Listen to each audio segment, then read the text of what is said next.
So thank you so much, everyone, for joining. I'm Farzani Kotz. I'm your MC for today, and I will give a quick bio from Tammy, our amazing presenter, and I will then pass it to her. Tammy Kim-Newman is business developer and tech talent specialist at the University of Waterloo, the #1 university for computer science, engineering, and mathematics. She has 10 plus years of supporting industry partners with their early talent strategy, and is here for looking at advocate for work integrated learning. And she's currently working toward a diploma in gender and social justice. That last part is the most exciting for me. So on this talk today, she's going to talk about how to attract and retain the next generation of machine learning talent. And over to you, Tammy. Awesome. Thank you so much, Farzani, and thank you so much to everyone for joining us today. I look forward to presenting to you today. So before we begin, I would like to acknowledge that much of our work at the University of Waterloo takes place on the traditional territory of the neutral Anishinaabe and Haudenosaunee peoples. Our main campus is situated on the Haldeman Tract, the land granted to the Six Nations that includes 6 miles on each side of the Grand River. Our active work towards reconciliation takes place across our campus through research, learning, teaching, and community building, and is centralized within our Office of Indigenous Relations. I would like to acknowledge that while we come together today while being apart, that we are also on other traditional lands across this country. I would like to acknowledge the enduring presence, laws, philosophies, and traditions of the Indigenous peoples with whom we share our land today. Thank you. So today we're going to talk about next-gen talent insights, how you can attract top talent, skills analysis and trends, what you can do to retain top talent once they're in your organization, and hopefully some time at the end for some Q&A. The University of Waterloo operates the world's largest co-op program, and we are home to the Work-Learn Institute, which is the only institute dedicated to researching cooperative education and other forms of work-integrated learning. The Work-Learn Institute was formed at Waterloo on the basis that with us having the largest co-op workforce, we have the largest data set to study, understand, and continue to advance its practice. And we look forward to sharing their insights with you today. So we know with changing demographics and rapid technological changes, the fight for top talent in terms of tech talent and diverse talent is becoming more increasingly difficult in these changing times. And so we know that employees now have more choice with where and whom they want to work. And so how do you as an organization stand out amongst all the extra competition? And we know that Generation Z is already in the workforce and will be entering in staggering numbers. There's a recent report by Upwork that indicates that as much as 58% of the workforce will be comprised of millennials and Gen Z talent by 2028. So this is why we wanted to take some time today to discuss this next generation of talent. So now we're going to share some insights by our Work-Learn Institute on values and motivators. So our Work-Learn Institute studied the responses of over 600 employers and students in terms of what they think students value when they enter the workforce. And so when we look at Table A on the left-hand side and what this next generation of talent values most, they are indicating that it's benevolence. So really caring about those around them. So their friends, their coworkers, their neighbors, really having sort of a positive impact in their community. When we skip over to Table C and where employers perceive next generation of talent to value benevolence, you can see it's much farther down the list, which is a little bit interesting in terms of that disconnect there. When we look at the middle column in Table B and what employers say their organizations value most, they are indicating that they value self-direction the most. And the good thing is that this is relatively consistent across all 3 categories. So we know that students believe this is the second most important value to them, obviously the #1 value for organizations, and employers are perceiving that students do value self-direction as well in terms of the 3rd most important value. And of course, during everything we've experienced during the pandemic, self-direction and the ability to manage oneself and work independently has become even more important. So when we look on the right-hand side in Table C and what employers perceive the next generation of talent to care about most, they actually indicate that it's hedonism. So hedonism is, having fun, enjoying what you're doing at work. And they're not completely off base. If you go back to Table A, it's within the top 3 values for what students are caring about. So this creates a really interesting problem or challenge for recruiters and hiring managers everywhere. Because on one hand, you have to indicate an engaging and fun work culture and environment. But on the other hand, you also have to indicate the impact that you have as a company and what candidates can gain by working for you. So one tip that we have for employers is, if you are fortunate enough to work at a company that offers volunteer hours or days to kind of go out into the local community and do some social good, that's something that we would encourage you to share on your social channels, because this is likely where this next generation of talent is going to access that information and then start to associate that benevolence with your brand. So the Work Learn Institute also looked at the top motivators in the workplace. So what do employers perceive this next generation of talent to be motivated by, and what are students actually saying? So when you look on the left-hand side, employers are perceiving that a flexible workplace and hours is the most important to student candidates. And when you think back to the previous slide, they're believing that students perceive having fun as the most important. So this would make sense. They think that students want more flexible hours to have more time to do what they would like to do. When you look on the right-hand side and the top 3 motivators for this next generation of talent, so enjoying what they do, having a positive impact on society, and developing friendships at work, the good thing is that is also recognized by employers on the left-hand side. So for number 2, 3, and 4, you can tell that there's some alignment in terms of motivations at work. Now, what's a little bit concerning is when you look on the right-hand side and motivators for students, when you look at 4, 5, and 6, so solving complex problems, discovering their potential in the workplace, and job stability, those are not recognized in terms of the employer perceptions, in terms of what students are motivated by in the workplace. And so this can create a bit of an issue, because if you're having new hires, whether at the student level or potentially maybe new grads or entry-level positions, if employers do not think candidates want difficult or meaningful, challenging work or problems to solve, then you have to ask yourself, well, what type of work is being assigned to students then, or potentially new hires? And if they don't feel like they're being challenged at work, well, that may lead to employee churn and turnover. But depending on what employers perceive are most important to candidates, they might misattribute it to the wrong factor. So they might think if candidates are leaving prematurely or not staying within your company, maybe they think, okay, they want more flexible workplace hours, so let's give them another day at home, to work remotely, or let's give them just core hours, or maybe let's give them more foosball and pizza, and that should satisfy them.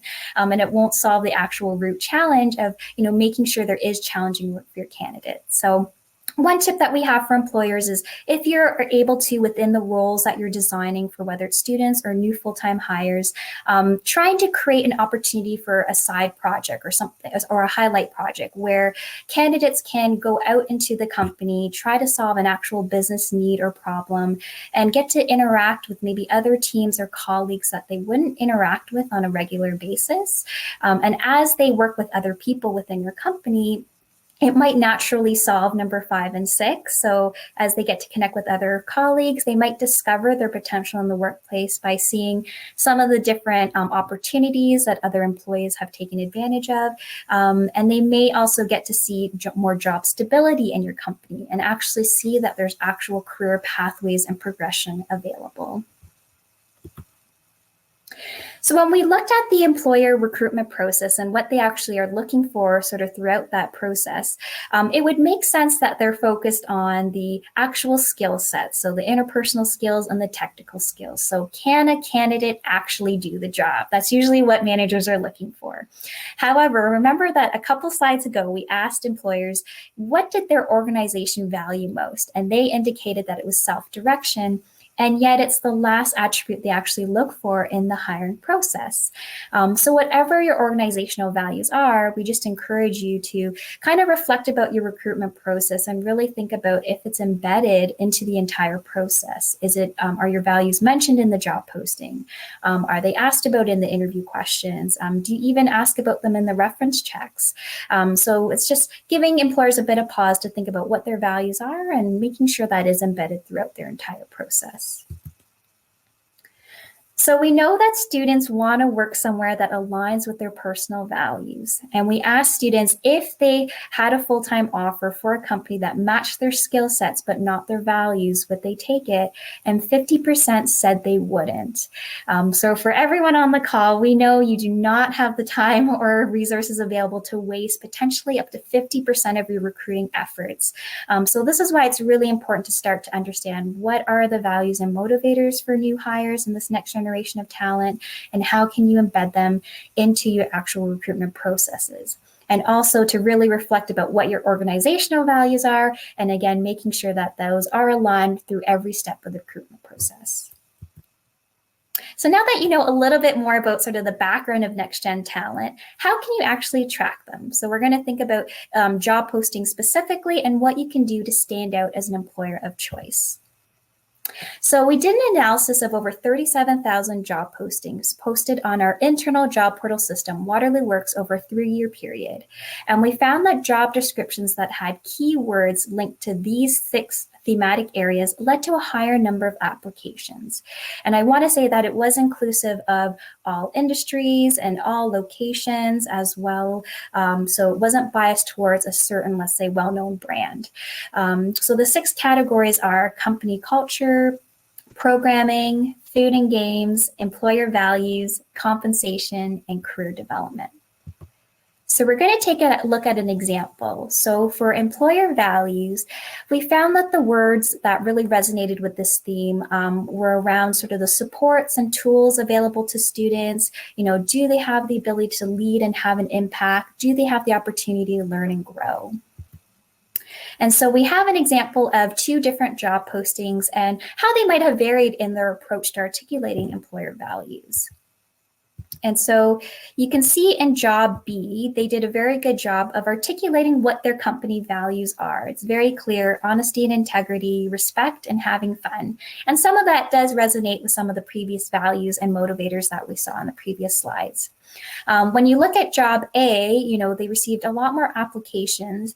And I think it's really interesting to note the way they worded the posting to candidates. So I found that when I read the way they worded things, it really kind of jumped through the screen to the candidates. So you are valued, respected, and heard. We strive to help you make an impact from day one. We'll support you with the tools and resources you need. So I feel like they really flipped the script a bit and really did a good job of emphasizing what we as an organization can do for you as a candidate, and is maybe a little bit more what we're seeing with postings nowadays in terms of having language that really resonates with the candidates.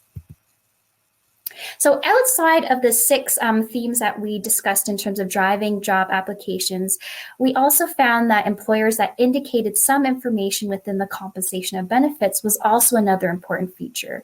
So I'd like to clarify, it wasn't necessarily the salary itself. So employers listing a higher salary didn't necessarily lead to higher job applications, but more importantly, it was just providing some information. So as background information in our job portal, the compensation and benefits field is not mandatory. It's optional for employers to fill out, but we find those that are a little bit more transparent and provide upfront what they can offer can help our students decide if they would like to continue with the application process. So if it's not salary itself, it might be having a line like salaries are commensurate with the level of work experience and education. And so that will help our junior students understand, okay, I should expect to be paid a little bit less if I'm, just starting out with co-op. Whereas our final work term students might understand, okay, I have 5 previous co-op terms. I've worked 20 months full-time hours in industry already. I'll probably be getting paid a little bit more than the average maybe. So just having a little bit of context can be helpful for our students when making their application decisions.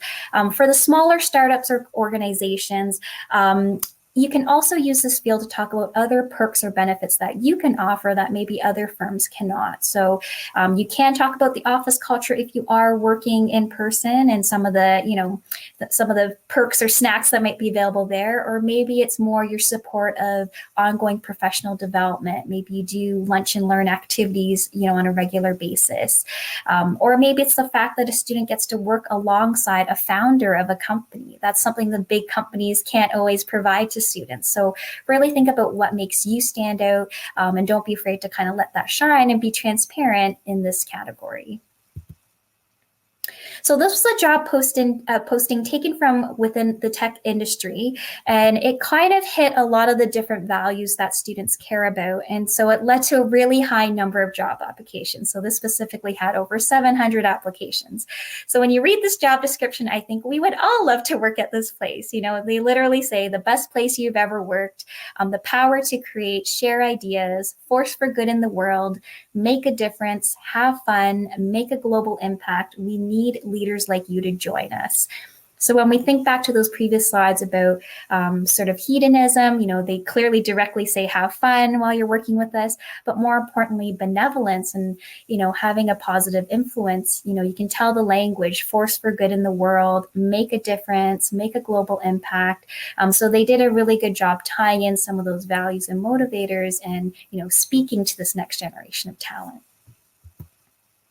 So now we're just going to review some skills analysis and trends that we're seeing on our side.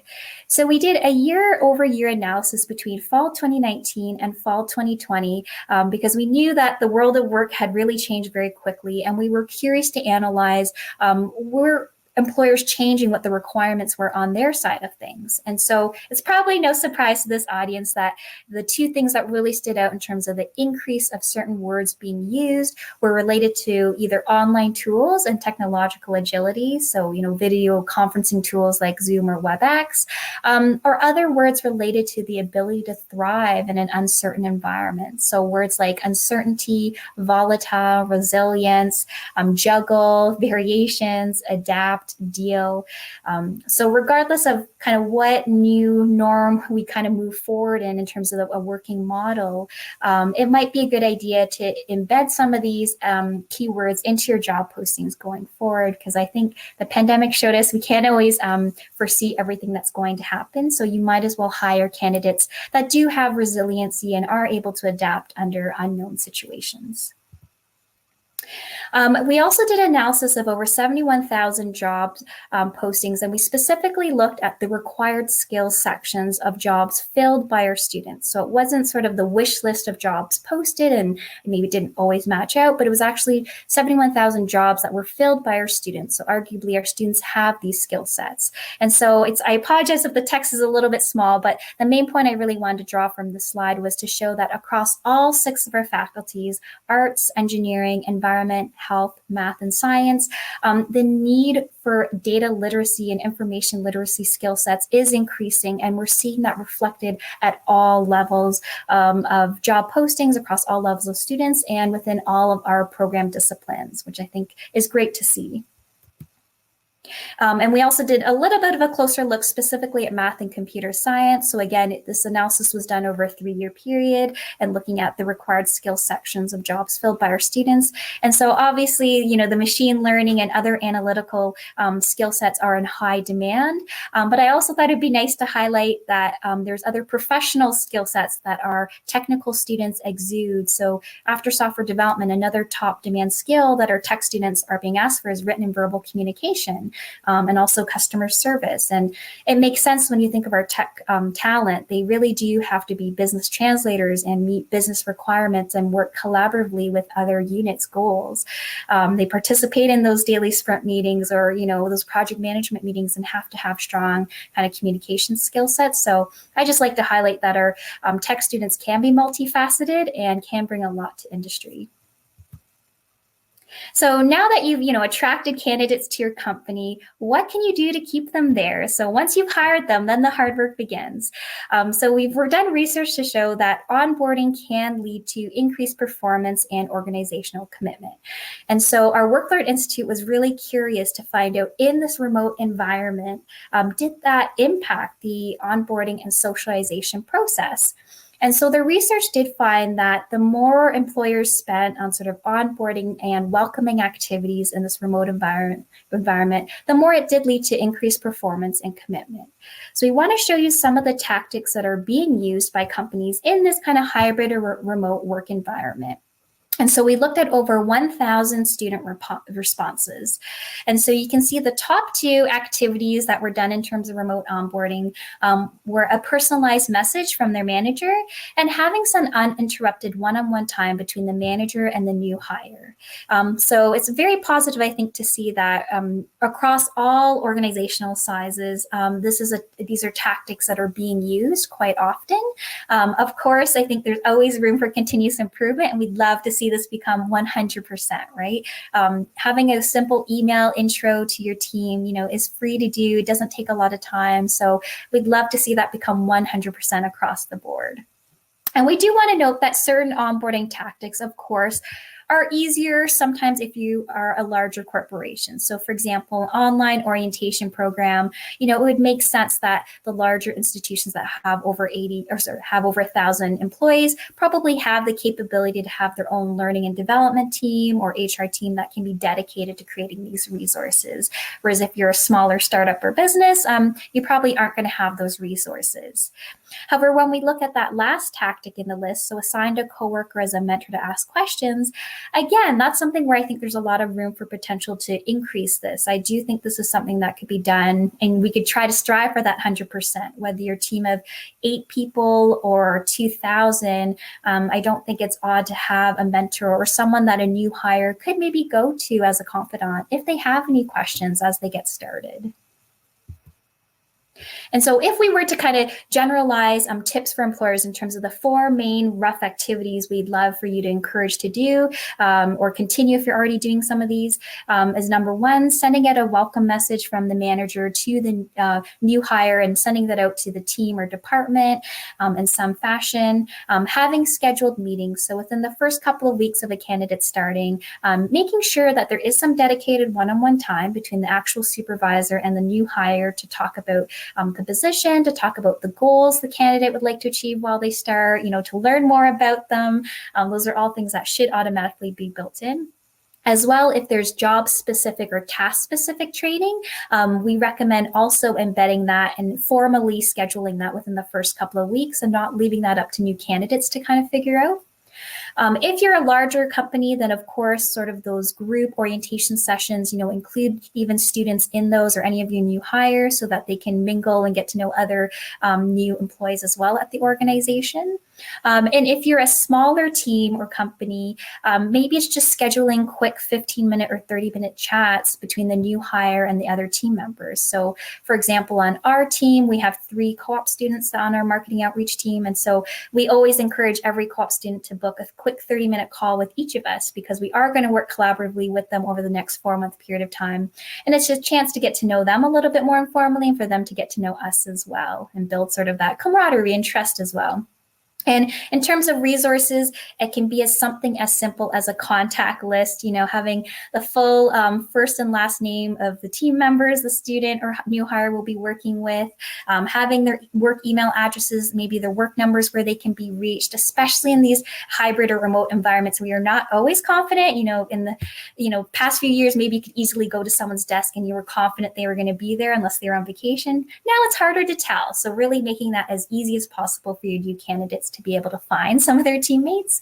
If you are an employer that more regularly hires students, for example, then you may want to have a co-op training manual or some sort of document that new hires can refer to. This is something we actually encourage a lot of employers to ask their co-op students to create an actual onboarding sort of manual or documentation for new hires.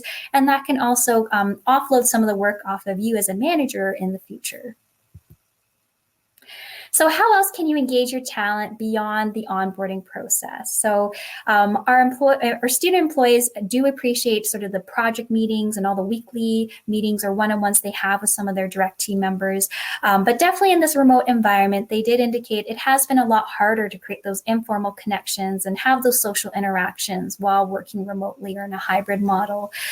So they do miss those kind of missed opportunities where people might have in the past, stopped by your desk to check in on you or or maybe bumped into you while grabbing coffee or lunch in the break room. So these are things that we're kind of inherently missing out on. So something as an idea that we do on our small team is, for the 3 students that we hire each term, we actually task them with creating a 30-minute trivia every term where we can learn facts about them.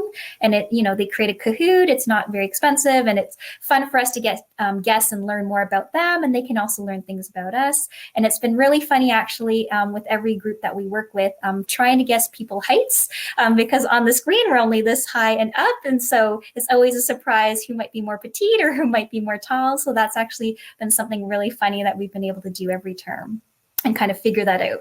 And then in terms of meaningful work, in this remote or hybrid environment, you may have to be more explicit with your new hires about the impact that they're having. So if they are doing, QA testing all day long, making sure you are explaining, how does that impact your team? How does that impact your department? How does that impact your company? How does that impact your clients? How does that impact the industry?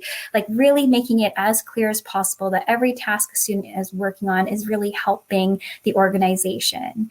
And as well, for the hiring managers on the call, there is a chance that while we're in this remote environment, it is harder for you maybe to assess candidates' abilities when they're brand new. And so there is a potential risk that management could be a little bit more cautious when assigning challenging work. So we do encourage you to, make sure you are testing your candidates, right? And increasing the complexity on an ongoing basis so that the variety and challenge levels of their work does change and doesn't stay monotonous during sort of this remote environment, which could easily maybe get missed and occur.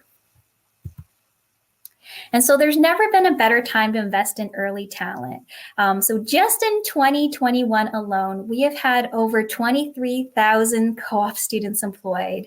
And so it's, a bit interesting to think that some of our post-secondary students have only known this virtual world. So they have started university in a remote environment, and they have done all their work experiences so far in a remote world. So they're definitely really well equipped to kind of deal with any changes. I think it would only get easier once they go to hybrid or maybe fully back in person. I think we all know that interaction and collaboration is that much easier when that happens. Hiring has never been easier or more affordable. So regardless of what province you're in, there may be some provincial tax credits available for hiring co-op students. There's also federal wage subsidies programs available, which cover up to 75% of the cost of hiring a co-op student. So if you're interested in learning more, we can definitely share resources with you. It benefits your talent management strategy and overall talent pipeline. So I like to tell both students and employers, it's not a 4-month job, it's a 4-month interview. It's a chance for students to really prove themselves every day for a 4-month period of time, to really convince that employer that, hey, I'm worth a full-time position down the road. And it's a chance for organizations as well to really prove themselves over a 4-month period of time to say, we have a great work culture, we're going to provide challenging, meaningful work to you, please come back. And so, you could think of it this way. Instead of hiring a 12-month contract employee externally, you could maybe hire 3 co-op students in that same period of time. And that is 3 vetted potential full-time hires for you. So you have to think about, what would it be worth to have that reassurance and have it be risk-free that you could make a permanent hire, with full benefits, knowing that they were already a fantastic fit with your company and team and role. I think it'd be priceless. So it can definitely be worth it to invest starting now. And we also know that for Canada to be a top tech leader, we do have to support immigration. We do have to support diverse talent. And so this is why creating that pipeline starting at the post-secondary level is very important. We have the best and brightest minds, both domestically and internationally. And those international students are here now, and they're eager to work for Canadian companies and eager to make Canada their home. So if you haven't explored maybe untraditional talent pools, now is the time to begin. So I appreciate so much for the time to speak with everyone today. I've left my contact information on the screen so that if you have any questions, whether about recruiting in general or just maybe industry trends or kind of workforce challenges you're experiencing, please feel free to reach out to me, and I'm happy to connect you with any partners on our end.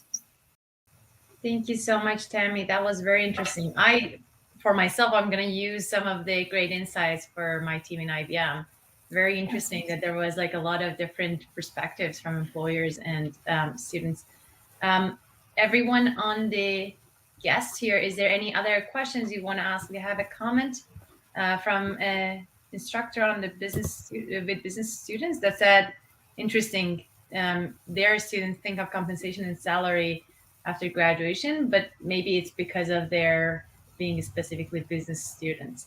So can you expand on that? Like what was the audience that you looked into? And that's a great question. And I think it depends on whether maybe the program that you're working with, sort of that next generation of talent, it depends on if they have those built-in co-op terms. So for example, a lot of other colleges or universities, it might be more common that students might do maybe just 1 or 2 kind of co-op positions or internships, ranging from 4 months to maybe 12 or 16 months. And so they might only have that one experience to kind of build off of. But because at Waterloo, the co-op model is built into our DNA across all 6 faculties, and they go out on this continuous 4-month rotation. So 4 months of school, 4 months of work, 4 months of school, 4 months of work, and they do this all throughout their undergraduate degree.